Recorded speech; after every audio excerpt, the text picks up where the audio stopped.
Welcome. Permeability को continue करते हुए अब देखेंगे स्ट्रैटिफाइड सॉइल।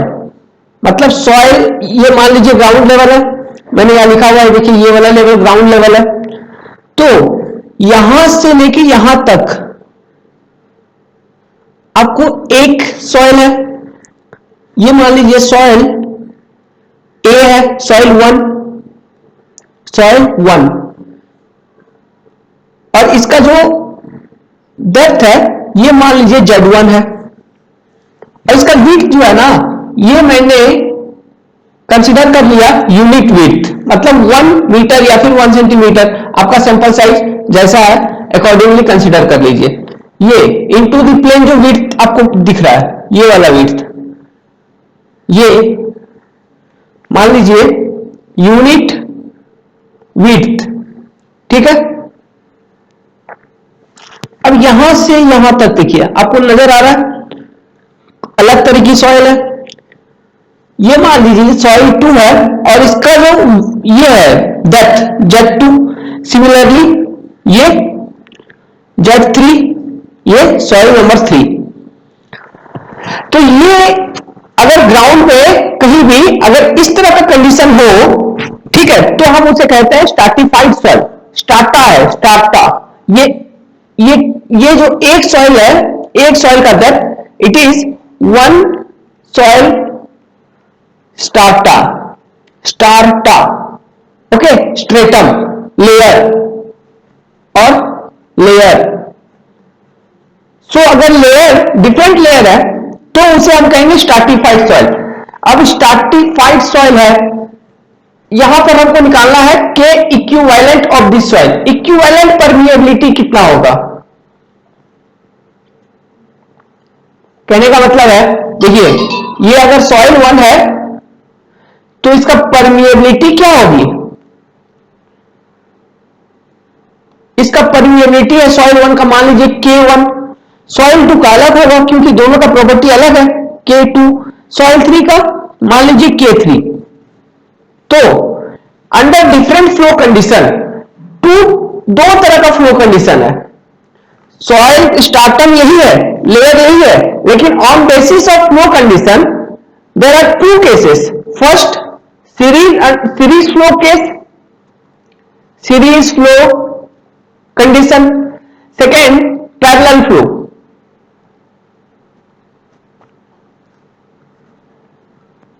सो हमको ये फाइंड करना है कि इस सॉइल स्ट्रेटम से अगर सीरीज फ्लो हो रहा है तो permeability, equivalent permeability of the whole soil कितना होगा, और अगर पैरेलल फ्लो हो रहा है तो equivalent permeability of whole soil कितना होगा। चलिए नेक्स्ट ईच केस को इंडिविजुअली देखते हैं। पहला series flow condition, series flow. तो मैंने जो पहले वाला फर्स्ट डायग्राम बनाया था, बेसिकली वही डायग्राम बनाऊंगा लेकिन 2D टाइप, इन 2 डायमेंशनल। उसमें मैंने आपको दिखाया था, विड्थ भी दिखाया था, तो आप समझ लीजिए पर यूनिट विड्थ। देखिए ये सॉइल 1, सॉइल 2, सॉइल 3, उसका डेप्थ Z1 सॉइल 1 का, सॉइल 2 का डेप्थ Z2, सॉइल 3 का डेप्थ Z3, इसका परमिएबिलिटी K1, K2, K3। अब सीरीज फ्लो कैसा होता है, मतलब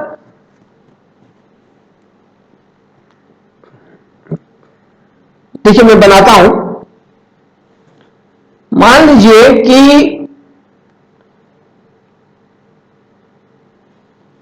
यहां पर एक टंकी बना हुआ है जिसमें वाटर है, और ये है पाइप, और ये पाइप कनेक्टेड है यहां पर, और इस टंकी का हाइट है H1, और ये पॉइंट जहां कनेक्टेड है कुछ भी मान लीजिए, और इससे जो डिस्चार्ज आ रही है वो आ रही है Q। ये स्मॉल q क्या है मैंने बताया था, देखिए Q होता है वॉल्यूम पर सेकेंड यूनिट टाइम। तो ये जो क्यू है small Q, Q per unit width, जो अंदर वाला डायमेंशन है, ये अगर 1 यूनिट है तो क्यू पर यूनिट विड्थ, मतलब हम बेसिकली 2 डायमेंशनल फेस में डिस्चार्ज कितना जा रहा है ये पता लगाएंगे। तो ये स्मॉल क्यू है, तो मान लीजिए इस टंकी से स्मॉल क्यू डिस्चार्ज आ रही है जो कि सॉइल से पास करेगी, और ये मान लीजिए एग्जिट है, और यहां पर एक वाटर हेड है, और ये है H2, सेम H2 जो हमने देखा था डार्सी लॉ पढ़ते वक्त। अब मैं इस तरफ थोड़ा और ऊंचा बना देता हूं ताकि अच्छे से क्लियरली समझ में आए। ये मान लीजिए वाटर हेड है, इसे मैं इरेज कर देता हूं, आप लिख लीजिएगा सीरीज फ्लो।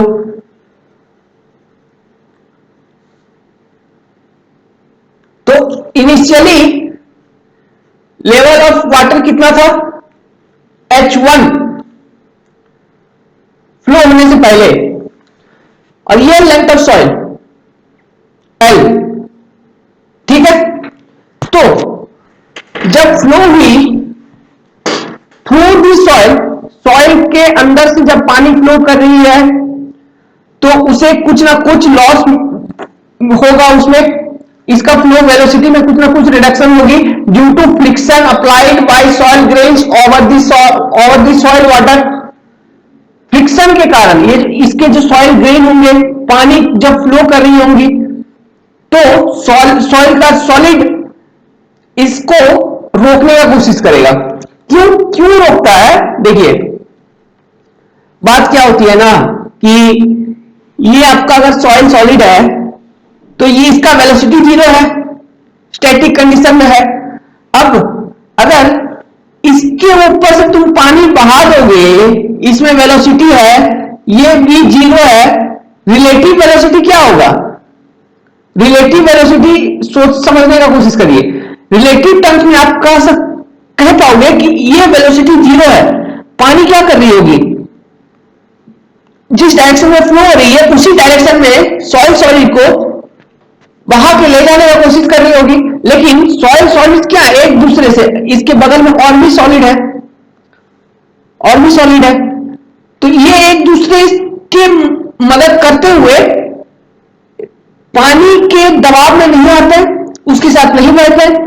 तो पानी का जो बल लगाया है पानी ने इनको बहाने के लिए, तो उसको वो अपोज कर रहा है ना, तो वही जो अपोजिशन फोर्स है जो उल्टा डायरेक्शन में लग रहा है, इस जगह पे देखिए कांटेक्ट की जगह पर फ्रिक्शन, और इसे ड्रैग भी कहते हैं, ड्रैग फोर्स।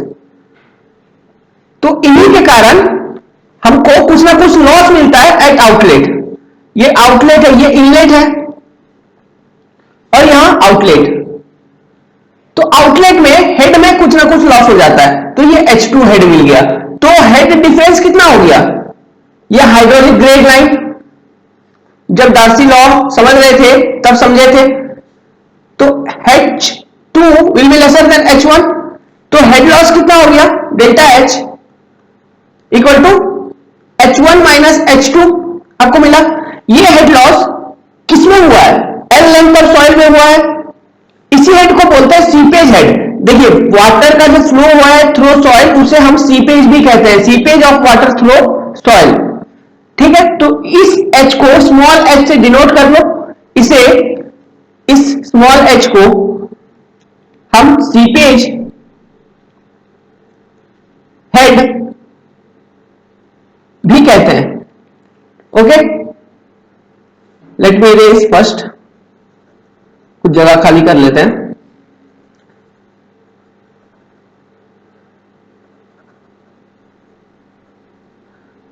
तो इसे सीपेज हेड कहते हैं। और ये क्यू, स्मॉल क्यू मैंने बताया, देखिए स्मॉल क्यू है discharge per unit width, note कर लीजिए।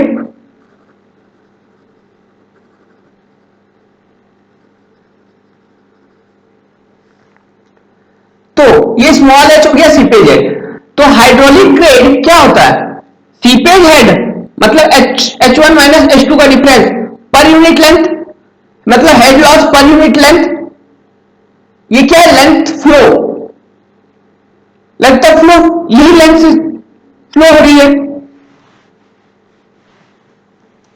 तो देखिए, अब अगर डिस्चार्ज है Q जो सॉइल में एंटर करेगी, तो इक्विलिब्रियम क्या कहता है?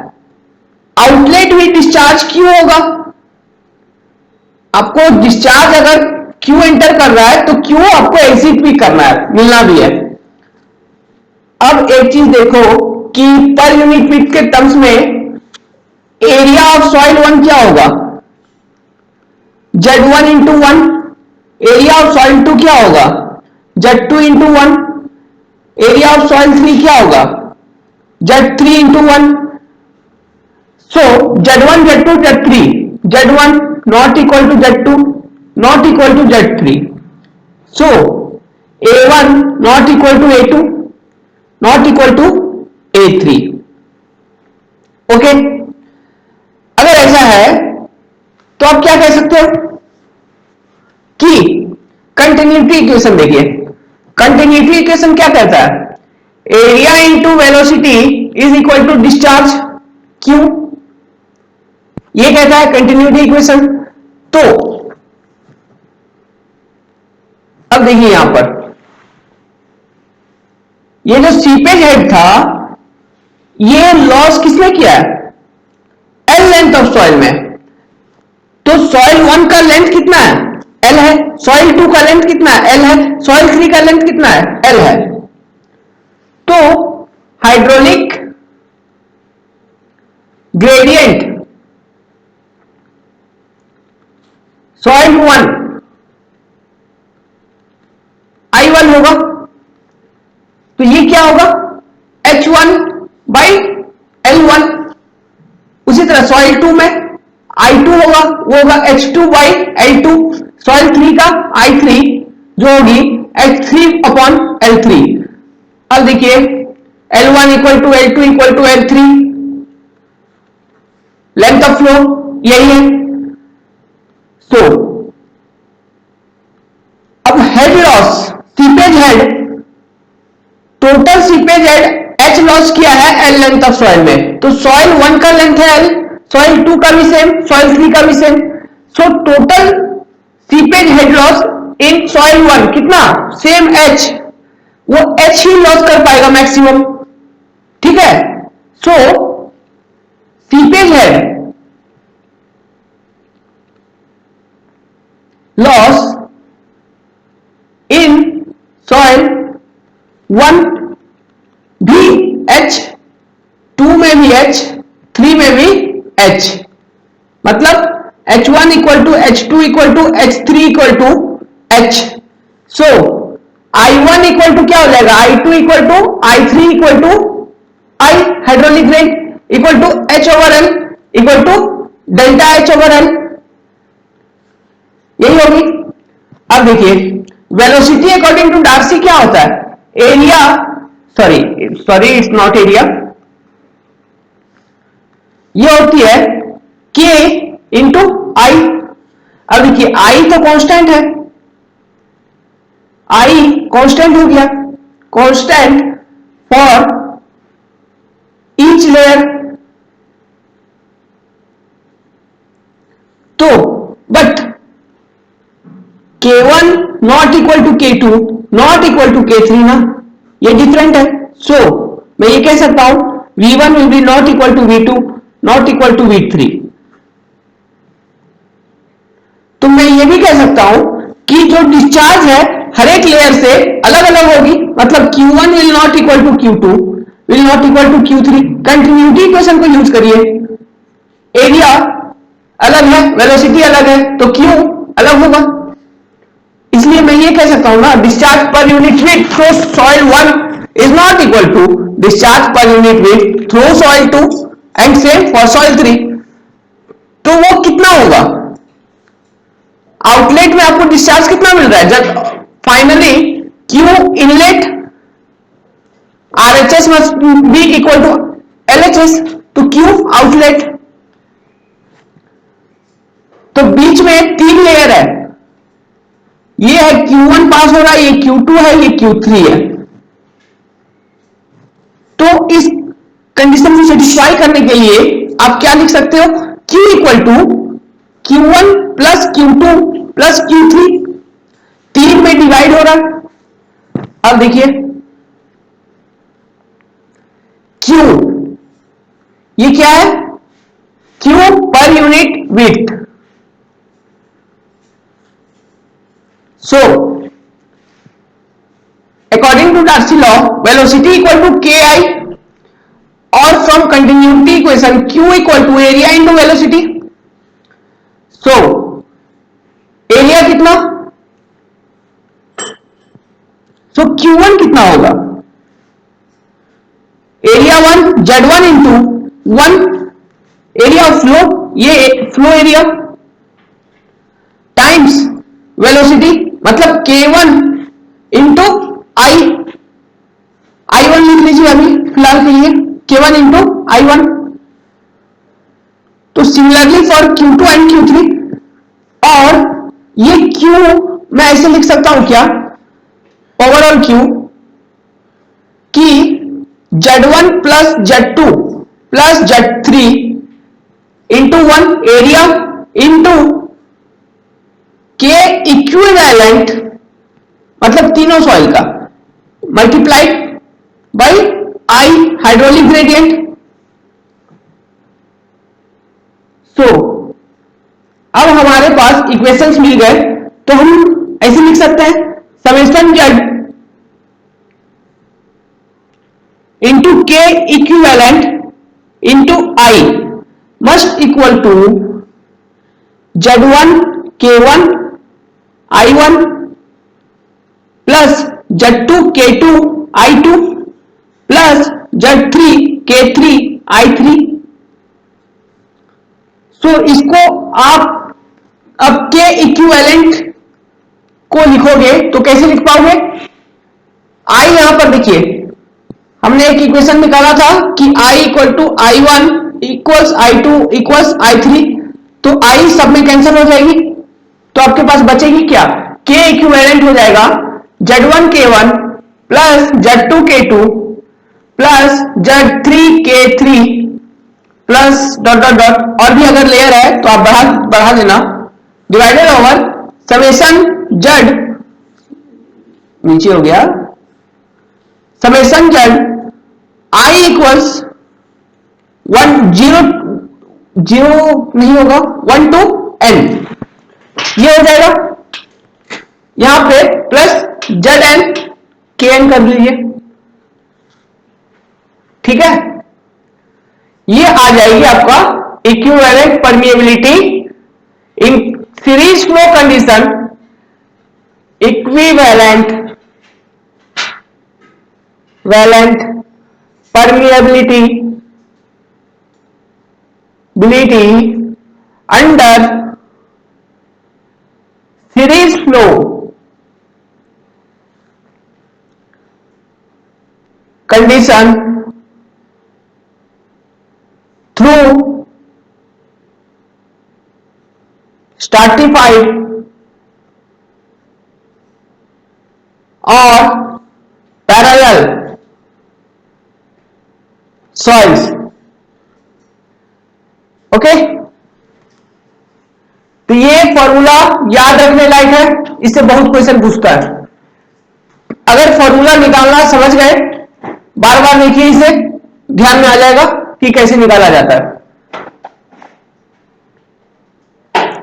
अब सेकेंड टाइप परपेंडिकुलर फ्लो, पहला तो सीरीज फ्लो देखा, अब दूसरा फ्लो होता है परपेंडिकुलर और पैरेलल। आपने पढ़ा होगा सोम वगैरह में series correction, parallel correction of बार, वही है, लेकिन ये पानी है, यहां वहां तो सॉलिड था। पैरेलल फ्लो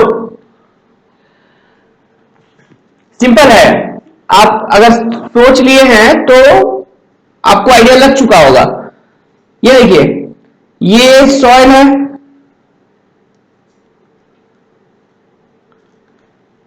ओके, अब यहां पे कहीं एक ओवरहेड टैंक है जिससे सॉइल में वाटर इनलेट हो रही है। ये ओवरहेड टैंक है, इसका हेड है H1। मान लो इसका हेड है, ये है H1। यहां पे 3 अलग अलग सॉइल है, वही same layer, same stratification, Z1, Z2, Z3। ये K1 इसका, K2 इसका और इसका K3। अब देखना, यहां पे हल्का सा ट्रिक है, वो ट्रिक समझ लिया तो पूरा सॉइल मैकेनिक्स गुल कर दिया। तो देखो क्या है वो ट्रिक, कैसा है, क्योंकि इसके बाद जो चैप्टर पढ़ेंगे ना सीपेज, उसमें यही चीज काम आएगी। अगर ये नहीं समझ पाए तो सीपेज बिल्कुल नहीं समझ पाओगे, 10-15 नंबर आईएएस में नहीं बना पाओगे। तो ध्यान से देखो, K1, K2, K3 same layer बना दिया। अब पानी यहां से उतरी H1 से, H1 हेड जो है यहां से पानी उतरी और डिस्चार्ज है क्यू, मान लीजिए क्यू इनलेट डिस्चार्ज हो रहा है। अब पानी यहां से एंटर किया और ये जो सॉइल है इसका लेंथ है L, यही तो था लेंथ। और पर यूनिट विड्थ, ये यूनिट विड्थ। अब मैं बता रहा हूं कि पानी नीचे से एंटर हो रहा है इस डायरेक्शन में, तो एग्जिट इधर से होगा। यहां से पानी निकल गया, ऊपर से निकाल लिया तुमने पानी, तो मान लो ऊपर से जो निकाला इसका हेड है यहां H1, H2, ये वाला H2 होता था, ये H2 हो गया, ये वाला हेड यहां से ये H2। तो लॉस कितना हो गया, सीपेज हेड क्या हो गया, सेम सीपेज हेड जैसे पहले कंडीशन में देखे थे। ये हेड लॉस जो होगी वाटर की, ये वाली सीपेज हेड लॉस, ये H सीपेज हेड।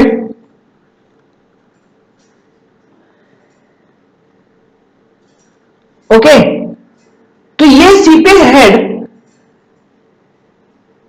क्या होगा, H1 माइनस H2। अब मुझे तुम बताओ कि ये लॉस किस लेंथ में हो रहा है, L लेंथ में हो रहा है या Z1, Z2, Z3 में हो रहा है। ये यही कैच है कि यहां पे जो सीपेज हेड लॉस होगा, अब हाइड्रोलिक ग्रेडियंट क्या होगा इस सॉइल मीडियम का, H over Z1 plus Z2 plus Z3 ना, यही होगा हाइड्रोलिक ग्रेड। क्योंकि फ्लो डायरेक्शन क्या है ऐसे, तो आपका area cross section area flow कौन सा मिलेगा, ये वाला मिलेगा। तो पहले फ्लो यहां पहुंची, मतलब इतने में सॉइल 1 में कुछ हेड लॉस हो गया H का कुछ पार्ट सॉइल 1 में लॉस हुआ, तो मान लीजिए वो H1 लॉस हो गया। अब बच कितना गया इसमें, H माइनस H1, ठीक है, इतना यहां पर एंटर करेगा, तो H माइनस H1 का जो मैग्नीट्यूड है, मान लीजिए H डैश में से अगेन सॉइल 2 में मान लीजिए कुछ हेड लॉस हुआ, H2 हो गया वो, ठीक है। तो अब कितना बच गया, H डैश माइनस H2, तो जितना हेड लॉस, जितना बचा आपका हेड रिमेनिंग, उतना हेड किसमें लॉस कर देगा, ये सॉइल 1 में, तो ये मान लीजिए H1। तो इसका मतलब क्या हो गया कि H1 not equals H2 not equals H3, it depends on length of each soil, यही है। लेकिन अब देखिए एरिया ऑफ फ्लो क्या है, एरिया ऑफ फ्लो ये देखिए, ये है एरिया ऑफ फ्लो।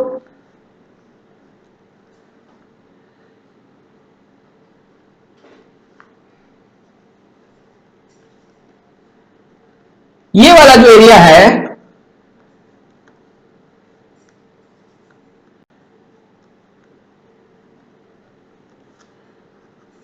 ये वाला एरिया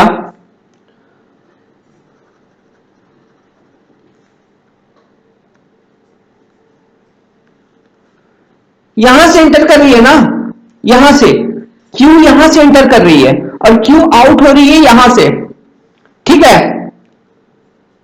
तो ये मान लीजिए सॉइल 3 है, ये सॉइल 2 था, और ये है लेंथ,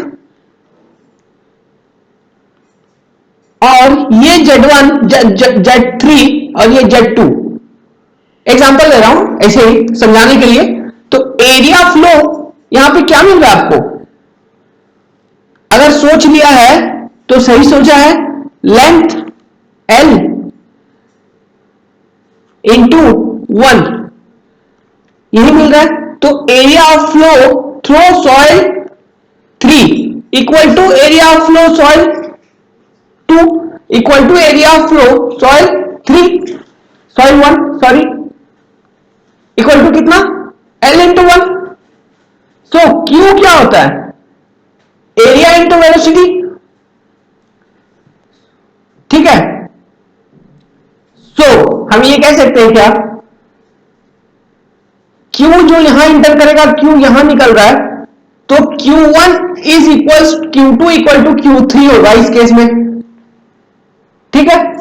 और velocity of soil through 1 will equal to velocity of soil through 2 will equal to velocity of soil 3 soil through 3, v1 equal to v2 equal to v3 equal to v। तो only difference किस case में आ रहा है, hydraulic gradient, यही है hydraulic gradient. So only I1 not equals I2 not equal to I3। तो अगर मैं I इक्विवेलेंट लिखूंगा तो मैं क्या लिखूंगा, seepage head loss H2 minus H1 minus H2 divided over summation length of soil, यानी कि Z1 plus Z2 plus Z3, ये हो गया I इक्विवेलेंट, ठीक है। अब देखिए वेलोसिटी क्या होता है, K equivalent into I equivalent नहीं, इससे आप सिर्फ I लिख लीजिए, ठीक है। तो मैं ऐसा लिख सकता हूं कि I होगा V ओवर K इक्विवेलेंट, ये हो जाएगा V ओवर K इक्विवेलेंट। अब और क्या है equal, V1 equal to V2 equal to V3 equal to V है।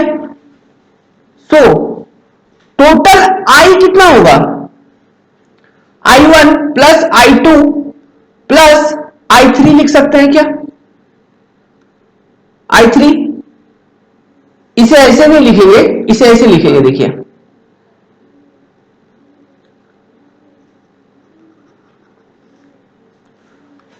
तो हेड लॉस, टोटल हेड जो सीपेज हेड लॉस करेगा वो कितना होगा, हेड लॉस इन 1 प्लस हेड लॉस इन 2 प्लस हेड लॉस इन 3।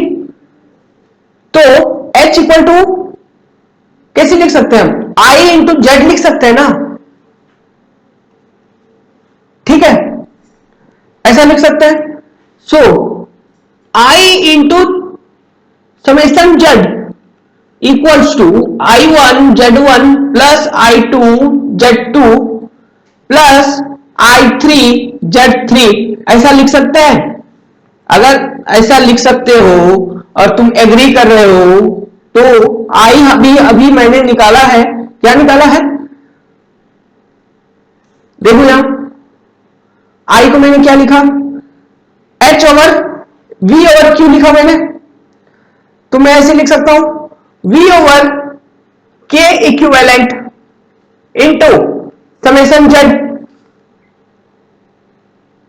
देखिए इस इक्वेशन को, इसे वन फर्स्ट इक्वेशन कंसीडर करिए, will be equal to V1 over K1 into Z1 plus V2 over K2 into Z2 plus V3 over K3 into Z3।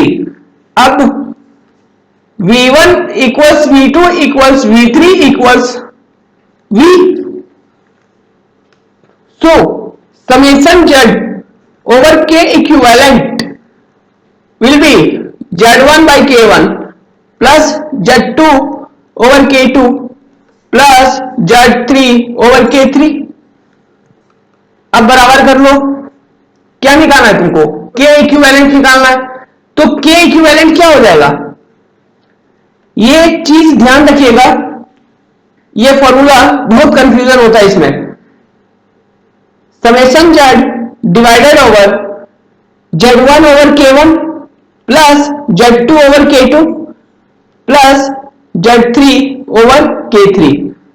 सो अगर question में perpendicular flow और parallel flow case दिया हुआ है और पूछा है कि उस स्ट्रैटिफाइड लेयर का इक्विवेलेंट परमिएबिलिटी कितना होगा, तो सिंपली इस इक्वेशन को पुट कर लेना और वैल्यू निकाल लेना और आंसर बता देना। वेल, ये खत्म किए हम लोग स्ट्रैटिफाइड सॉइल्स। अब देखेंगे कि परमिएबिलिटी जो अभी पढ़ा हमने उसे डिटरमाइन कैसे करेंगे। लेकिन डिटर्मिनेशन पढ़ने से पहले हम एक बार समरी कर लेते हैं। डार्सी लॉ, डार्सी, देखिए डार्सी परमिएबिलिटी का गुरु कौन है, डार्सी। डार्सी डार्सी क्या कहता है कि velocity of flow is directly proportional to hydraulic gradient, और इस प्रोपोर्शनलिटी को हटाने के लिए हमसे कांस्टेंट से मल्टीप्लाई करना होता है, तो हम मल्टीप्लाई करते थे परमिएबिलिटी को। तो यहां पर v जो है एवरेज वेलोसिटी था, ओके, जो कि कम होता था v एक्चुअल से। और v एक्चुअल क्या होता था, v एक्चुअल या फिर v सीपेज, यही है सीपेज जो अभी हमने बताया कि सीपेज हेड, ये क्या होता था, मैंने एक इक्वेशन आपको निकाल के बताई थी कि Kp इंटू आई होता था, आई तो कांस्टेंट है, और ये Kp क्या होता था, ये Kp होता था K over M into S होता था, इंटू आई हो गया। ये M यहां क्या होता था, पोरोसिटी, और S क्या है, डिग्री ऑफ सेट। और डार्सी का दो एजम्पशन क्या था कि flow around soil is laminar, laminar flow को स्मूथ फ्लो या फिर विस्कस फ्लो, जो कि always occur at low velocity, laminar flow. और saturated soil, flow is occurring through saturated soil. तो जहां पे ये दो कंडीशन सेटिस्फाई हो रहा है फ्लो के अंदर, मतलब किसी भी डेरिवेशन में आगे जो हम पढ़ेंगे कि डिटर्मिनेशन ऑफ परमिएबिलिटी, उसमें अगर ये दो एजम्पशन लिया गया है तो डार्सी लॉ एप्लीकेबल होगा, अगर नहीं लिया गया है तो डार्सी लॉ एप्लीकेबल नहीं होगा। इसलिए मैं ये बता रहा हूं, कंक्लूड कर रहा हूं। तो हाँ, और एक चीज इंपॉर्टेंट वाली थी, रेनॉल्ड्स नंबर की वैल्यू लेस देन 1 तो फ्लो थ्रू द सॉइल होगा, लेमिनार होगा, अंडर दैट कंडीशन ओनली। हाँ, तो क्या हो गया, सैचुरेटेड एजम्प कर लिया था, तो इसीलिए according to Darcy law v actual और सीपेज वेलोसिटी जो कि वॉइड स्पेसेस से है, मतलब flow occurring through the void spaces, actually will be equal to k times n only into I. और ये k टाइम्स n को हमने कहा था kp, जिसे हमने कहा था इंटू आई, तो ये kp को हमने कहा था कोएफिशिएंट ऑफ, जैसे k होती थी कोएफिशिएंट ऑफ परमिएबिलिटी, उसी तरह kp होती है कोएफिशिएंट ऑफ परकोलेशन, परकोलेशन। अब देखिए, अगर एक्चुअल वेलोसिटी क्या है, एक्चुअल वेलोसिटी है क्या, इसको समझने की कोशिश करिए। देखिए, v actual according to Darcy k over n times i है, इसे क्या है, distance moved by any object over given time, over time, यही मतलब आप लिख सकते हो और डिफरेंशियल फॉर्म में dx ओवर dt, ठीक है, मतलब x2 minus x1 over T2 minus T1, ठीक है, ये होगा V actual equal to K over N into I।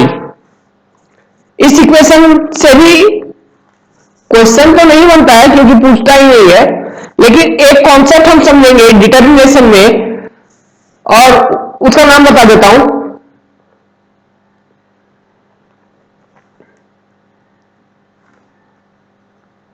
Capillary flow, capillary permeability test में हम एक्चुअल वेलोसिटी का कॉन्सेप्ट को यूज करके रिलेशनशिप निकालेंगे। ओके, तो नेक्स्ट जो लेक्चर सेक्शन होगा या फिर जो वीडियो होगा उसमें हम देखेंगे determination of permeability, methods of determination of permeability. Methods में अभी बता देता हूं, मैं उसमें मेथड नहीं बताऊंगा, डायरेक्टली स्टार्ट कर दूंगा। देखिए कौन कौन से मेथड है, नाम इंपॉर्टेंट है, नाम इंपॉर्टेंट है। सबसे पहला मेथड, सबसे पहला कैटेगरी, मैं पहले यहां लिख लीजिए ये क्या है, मेथड्स टू डिटरमाइन परमिएबिलिटी।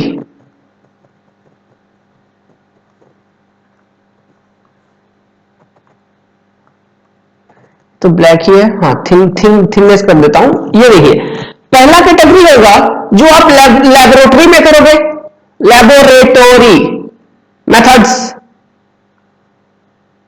कौन कौन से हैं देखेंगे। दूसरा आप फील्ड में करोगे, फील्ड मेथड्स। तीसरा मतलब ये दोनों नहीं करके कोई अलग तरीका, कोई जुगाड़ लगाओगे, जुगाड़ जो कि नहीं लगाना चाहिए, लेकिन अगर आप लगा लो तो आप इंजीनियर हो, ठीक है, क्योंकि इंजीनियर का काम ही है जुगाड़ लगाना। तो जुगाड़ methods, indirect methods, methods.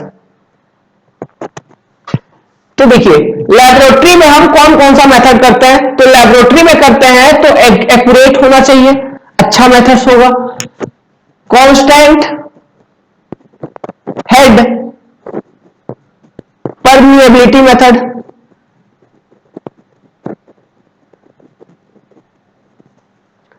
Falling head test, और तीसरा अभी बताया हमने जिसमें हम एक्चुअल वेलोसिटी का कॉन्सेप्ट को यूज करेंगे, वो dx अपॉन dt को। कैपिलरिटी, एक्चुअल वेलोसिटी निकालना पॉसिबल है क्या, नहीं है, तो हम परमिएबिलिटी टेस्ट, ये जो कैपिलरिटी परमिएबिलिटी टेस्ट में एक्चुअल वेलोसिटी कैसे निकाल लेते हैं, इसलिए तो मेथड है, देखेंगे उसे। कैपिलरिटी परमिएबिलिटी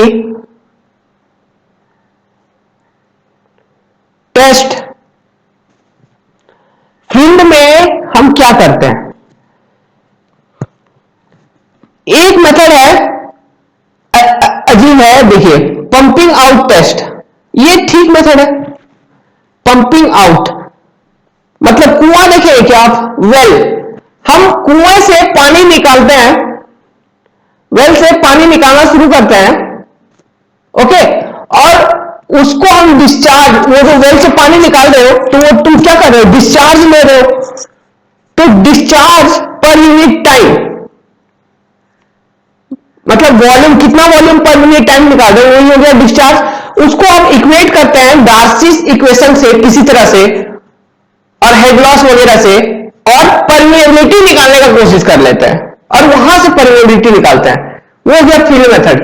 लंबा मेथड है, उसमें बहुत सारे डेरिवेशन है। इसमें हम यूज करेंगे concept well hydraulics, well hydraulics. इसमें कुछ पार्ट जो हाइड्रोलॉजी है, हाइड्रोलॉजी इंजीनियरिंग, उसमें वेल हाइड्रोलिक्स का चैप्टर आता है, लेकिन मैं यहां पे इसका सारा इक्वेशन डिराइव कर दूंगा जब मैं बताऊंगा आगे, ठीक है। तो आपको इसका बहुत बड़ा बड़ा इक्वेशन होता है, इतना आसानी से डिराइव कर दूंगा कि वो बड़े बड़े क्वेश्चन को याद रखने का जरूरत नहीं पड़ेगा। खेलते कूदते एग्जाम में जाना, क्वेश्चन आएगा, आंसर निकाल लेना। दूसरा, पंपिंग इन टेस्ट। अभी ये थोड़ा अजीब है। क्यों अजीब है? हम हर जगह देखते हैं कि जमीन से पानी निकाला जाता है, कहीं देखे जमीन में पानी भरते हुए इसीलिए अजीब है। तो इस टेस्ट का कोई वैल्यू नहीं है, ये टेस्ट ऑब्सोलीट है, मतलब बिल्कुल यूज में नहीं आती है। इनडायरेक्ट मेथड्स, इसमें कुछ मेथड्स हैं जो हम देखेंगे जो इंपॉर्टेंट है। एक है एलन हेजन, इसका हमने देखा था कैपिलरिटी में, एलन हेजन मेथड। दूसरा जो वेरी इंपॉर्टेंट मेथड है कंसोलिडेशन मेथड, इसे भी देखेंगे।